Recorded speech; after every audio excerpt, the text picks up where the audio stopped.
We all want to live a life that really means something. But how do you actually connect what you believe with what you do every day? Well, the answer might be way, way smaller than you think.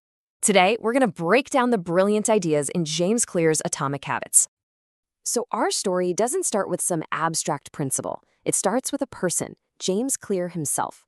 And it all goes back to the final day of his sophomore year of high school, a day and a single moment that changed absolutely everything.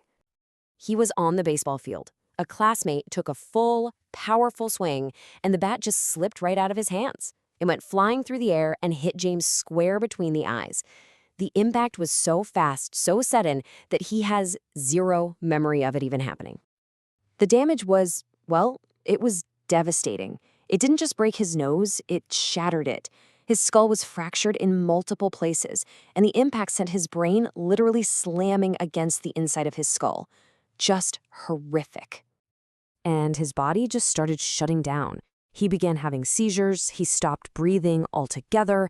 It got so bad they had to put him in a medically induced coma and fly him by helicopter to a bigger hospital just to save his life. But, and this is the incredible part, this absolutely terrifying experience taught him a lesson that would completely redefine his life. It became the foundation for a really powerful idea about how change actually works. On his long, long road to recovery, he realized the only way he could make any progress was to start small, incredibly small. And this led him to this profound revelation about the magic of tiny daily improvements. It's so easy for us to get fixated on one huge defining moment, right? And we totally underestimate the value of just making these little tiny improvements day after day after day. 37 times. I mean, that sounds nuts. But if you get just 1% better each day for a year, the compounding effect means you end up 37 times better. That is the staggering power of these tiny gains. Think about it this way. Imagine an ice cube sitting in a room that's 31 degrees. As the temperature slowly ticks up, 31.1, 31.2, the ice cube just sits there. It looks like nothing is happening. For a long time, your effort just doesn't seem to make a difference. And then, 32 degrees, the ice starts to melt. That 1 degree shift unleashes this massive change. So the key takeaway here is that those breakthrough moments we're all chasing, they're usually the result of all these previous actions that were building up the potential, just waiting for that final little push. Okay, so if these tiny changes are the real secret, how in the world do we make them happen consistently? Well, the answer is to shift our focus completely away from goals and start thinking about building systems. I mean, think about it. Every single athlete at the Olympics wants to win a gold medal. Every person in a job interview wants the job. Here's the thing. Winners and losers often have the exact same goals. So the goal itself isn't what separates them. What makes a difference is their commitment to a system of continuous, small improvements. It's like Clear says, you don't rise to the level of your goals, you fall to the level of your systems. And a huge part of building a good system is just shaping your environment. Let's be honest, our deepest motivation is to be lazy and save energy. So the trick is to create a space where doing the right thing is the easiest possible option. But our environment isn't just about the physical space around us. It's also social. And that social environment powerfully and often invisibly shapes who we become. We are constantly imitating the habits of the people closest to us, our friends, our family, the people we work with.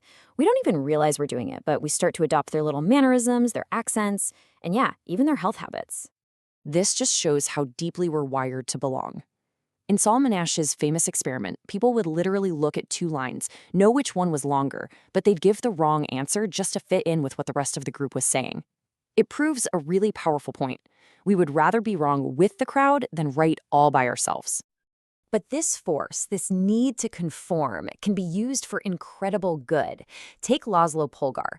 He had this theory that genius is made, not born. So for his 3 daughters, he created this total culture of chess.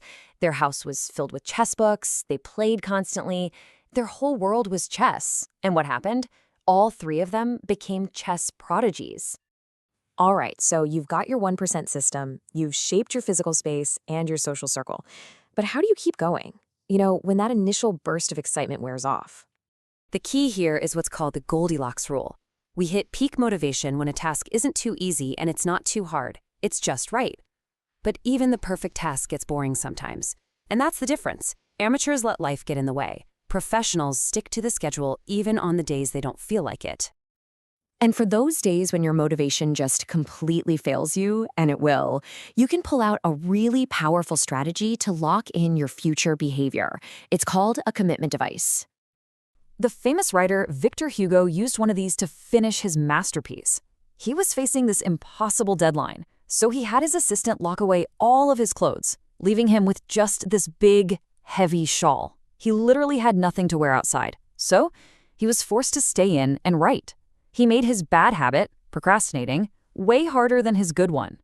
See, profound change doesn't need some profound, life-altering action. It just needs small, consistent ones that stack on top of each other over time. So after all this, the question for you is, what's one tiny step, 1% change you can take right now to start becoming the person you want to be?